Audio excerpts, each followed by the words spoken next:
pull myself off the stream. If you look at what he would have earned as a billionaire if he just put his money into this an S&P 500 stock fund and stock index fund, he didn't make that much. I mean, he did okay, but he didn't match the S&P 500. So he wasn't a great businessman. There wasn't a lot. And here's the thing. The political establishment didn't, even though Trump was well known in New York, social circles, and in Washington, he talked so wildly that they were afraid of him. They were genuinely afraid of him. When he started saying, drain the swamp, the political establishment did not want him. Big Ag didn't want him. Big Pharma didn't want him. The military industrial complex didn't want him. None of them wanted him because they didn't know what he was going to do. And even after he was president, they were still kind of unsure. This guy he's kind of slapdash. He's kind of, let's do this and then let's undo it. And you could see that even in his second term here, he imposes tariffs, which constitutionally he can't do. And then he pulls them back after a couple of weeks because the stock market tanks. He's done things, pulled it back, done things, pulled it back. You know, we're not going to attack Iran. Oh, we're going to attack Iran. Oh, we're going to stop bombing. We're going to do, everything is stop and start. So the military establishment and other establishments, they were afraid of him, but I think they've made their peace with him because most of the people under him are loyal enough to the military industrial complex that they're pretty confident they're going to get their way. And I think that's also true with Big Ag and Big Pharma to a lesser extent. I think there's still some fear about Robert F. Kennedy changing up the rules somewhat, but they know the money is still going to go. I mean, Kennedy, as much as he wants to reform some of the processes, and I think that's sincere, he's not going to stop the flow of funds. He's not going to drain the swamp. Trump isn't going to drain the swamp. He's increasing the swamp. Certainly the military spending is through the roof. That was the biggest swamp of all. And he's campaigning for the Europeans to spend more on the military too, which is even more. Now, a lot of this captive media is, I don't know how I put it. It's professional wrestling. It's team sports. It's hate the other guy. And because if you look at the promises that Trump made, he hasn't kept very many of them. Most of the ones that I like, I mean, it's almost like the Horton's Law.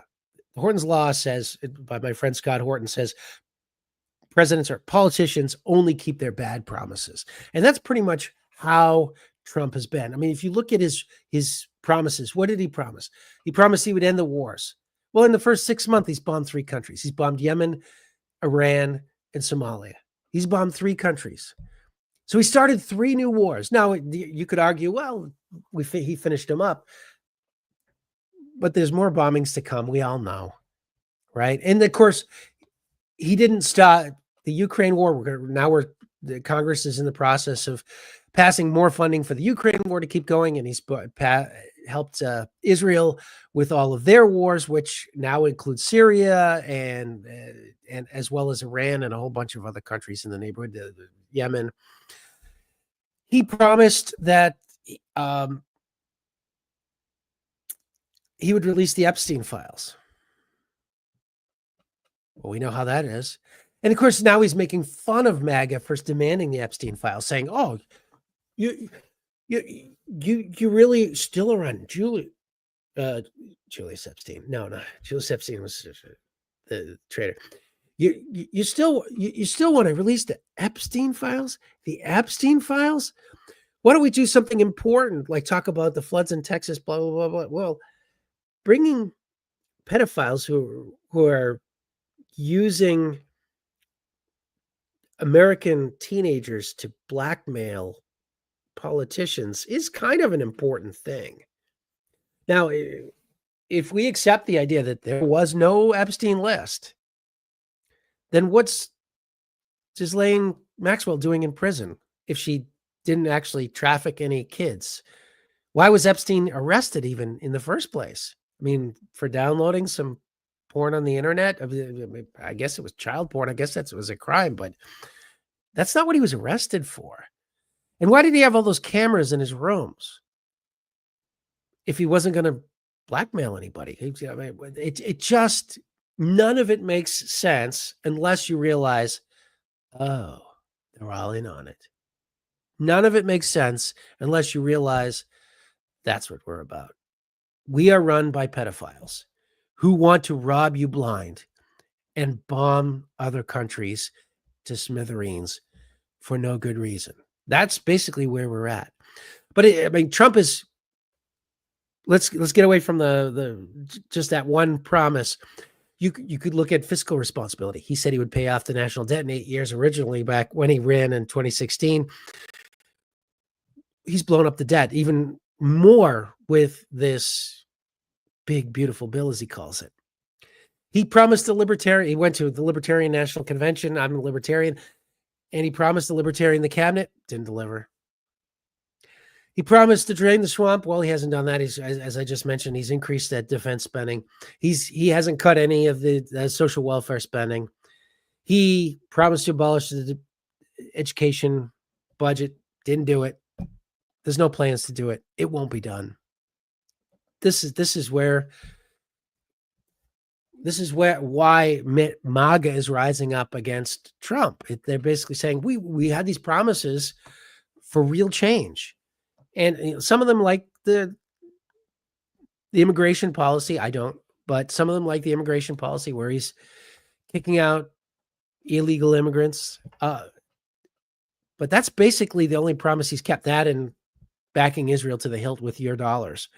Those are the only two promises he's kept. Everything else was dispensable and disposable. That's why the establishment has made its peace with him. They went so far as to try to frame him to be a Russian agent. And as it turns out, he wasn't a Russian agent. He was an Israeli agent. That's what it came down to. And that's why I think, I'm coming to a conclusion here. I think now is the libertarian moment. And I think this is a chance for the Libertarian Party to really come into its own. And I think, to tell you the truth, a lot of third parties have this opportunity too. This is the time when a libertarian can make a major splash on things. And I by major splash, I don't mean get 3% like we did in 2016. The Libertarian Party got 3% because they were the Democrats of 2024 and the Democrats of 2014. They ran the two weakest candidates, Hillary Clinton and Donald Trump, that they've ever run. They're going forward to 2028. The Republicans have nobody they can run unless they run Thomas Massie. Which they're not going to do, or Rand Paul, which they're not going to do. I wish they could, but they're not. And the Democrats, their process has been, for running a president, has been corrupted since 2012. In 2016, they rigged the game against Bernie Sanders. They did it again in 2020 when they got everybody to pull out except Elizabeth Warren.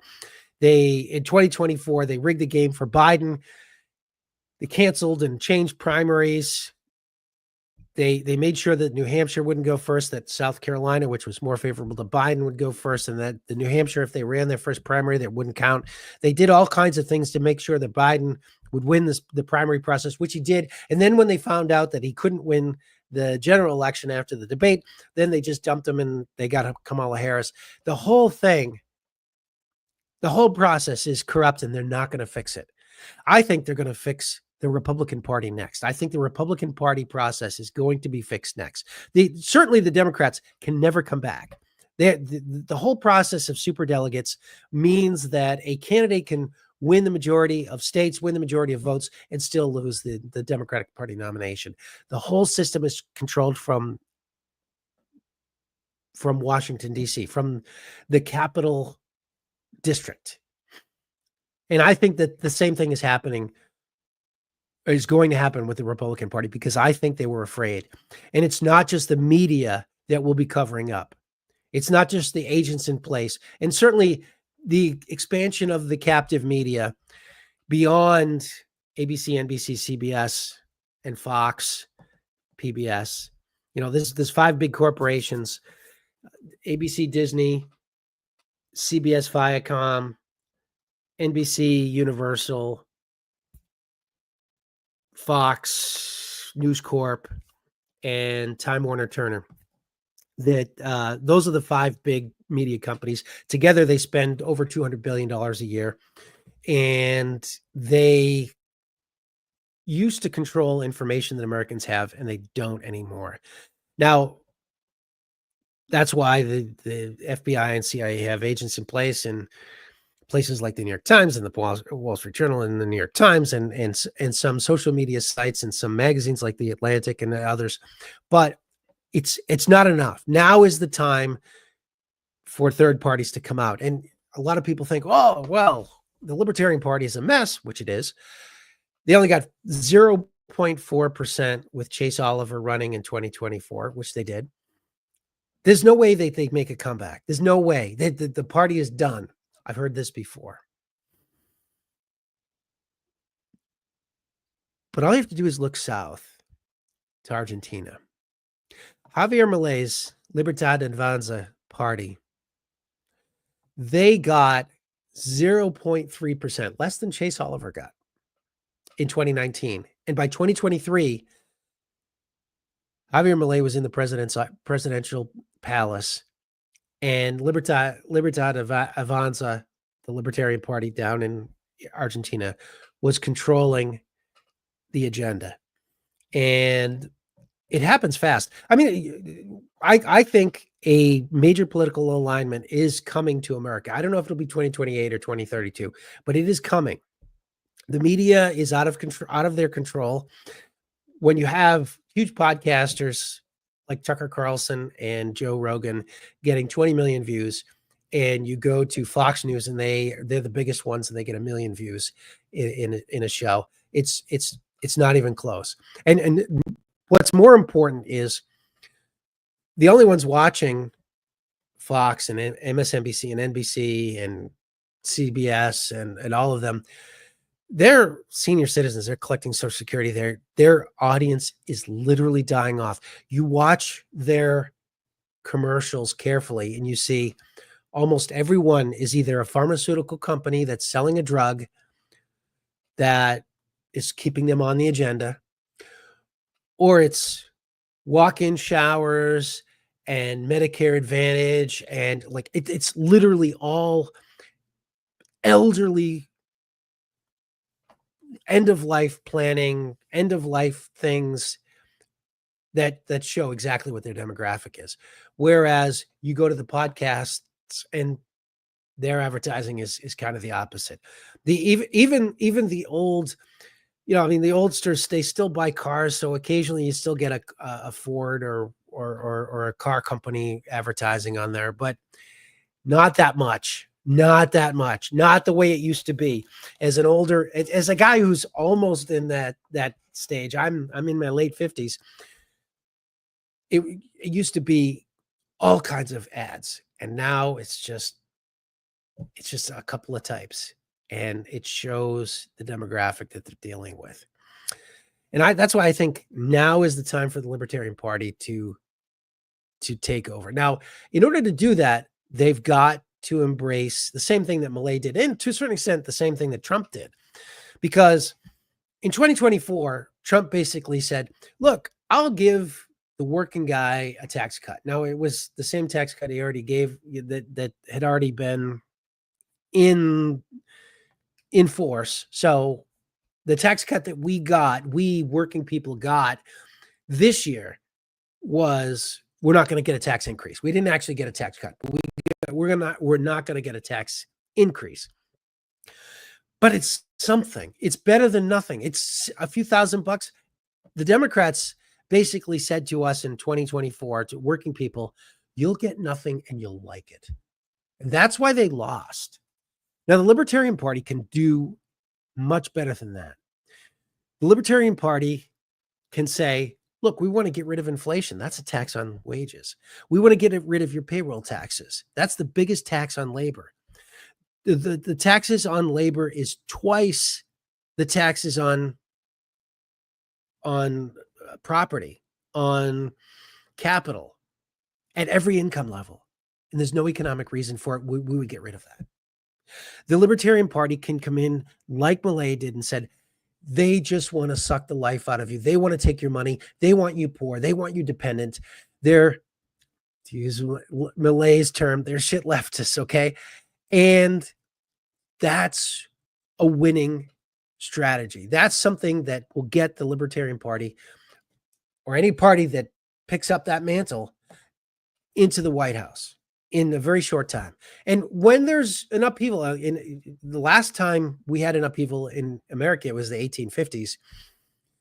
It took only a few years. The Republican Party was founded in 1854, and by 1860, they were in the White House.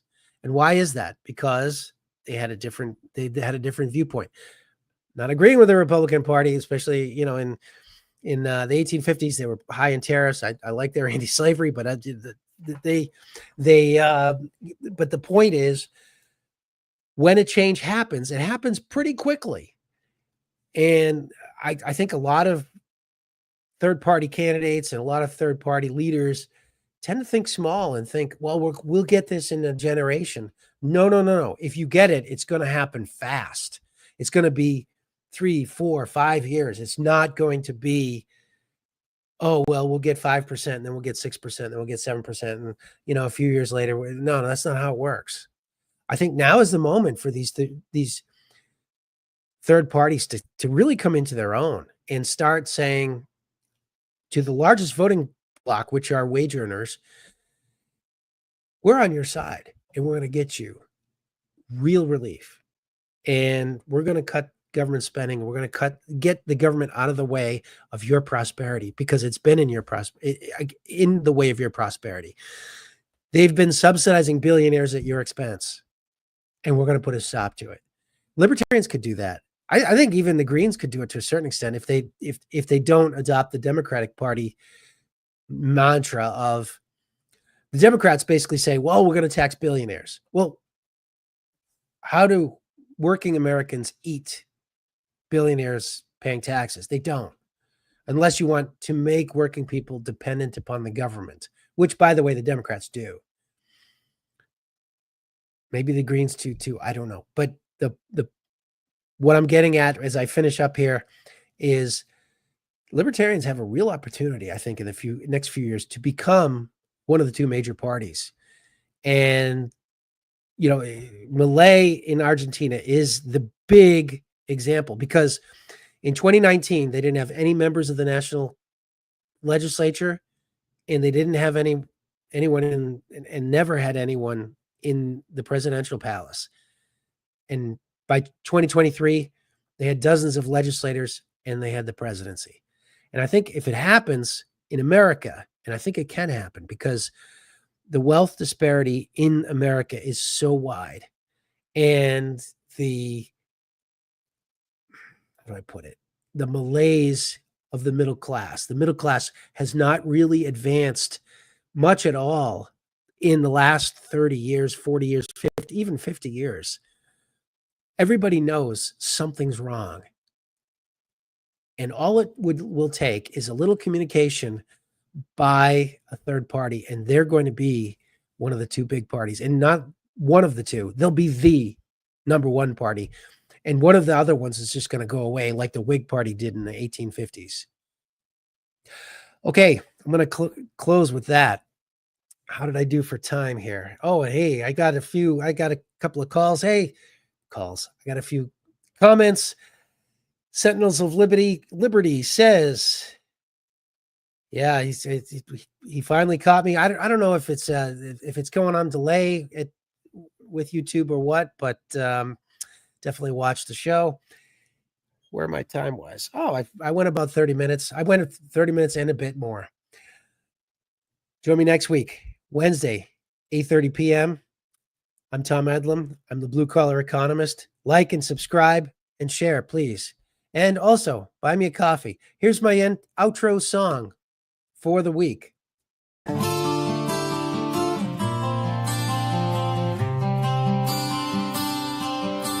In America, we have two-party fun. We have the stupid party and the evil party.